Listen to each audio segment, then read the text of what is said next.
തോബിത്തിൻ്റെ പുസ്തകത്തിൽ നിന്നുള്ള വായന 4-ാം അധ്യായം 14 മുതലുള്ള വാക്യങ്ങൾ. വേല ചെയ്യുന്നവൻ്റെ കൂലി പിറ്റേ ദിവസത്തേക്ക് നീട്ടിവെക്കരുത്, അതത് ദിവസം തന്നെ കൊടുത്തു തീർക്കുക. ദൈവ ശുശ്രൂഷ ചെയ്താൽ പ്രതിഫലം ലഭിക്കും. മകനെ, എല്ലാ പ്രവൃത്തികളും ശ്രദ്ധാപൂർവം ചെയ്യുക.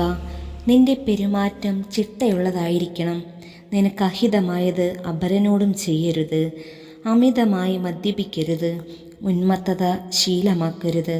വിശക്കുന്നവനുമായി നിന്റെ അപ്പം പങ്കിടുക, നഗ്നനുമായി നിന്റെ വസ്ത്രവും. മിച്ചമുള്ളത് ദാനം ചെയ്യുക.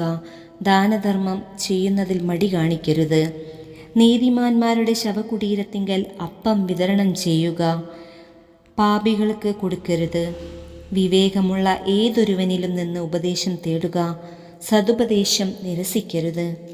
ദൈവമായ കർത്താവിനെ എപ്പോഴും വാഴ്ത്തുക. നിന്റെ പാതകൾ നേരെയാകാനും നീ നനയ്ക്കുന്ന കാര്യങ്ങൾ ശുഭമായി ഭവിക്കാനും അവിടുത്തോട് പ്രാർത്ഥിക്കുക. ജനതകൾക്ക് ജ്ഞാനം നൽകപ്പെട്ടിട്ടില്ല, കർത്താവാണ് എല്ലാ നന്മയും നൽകുന്നത്.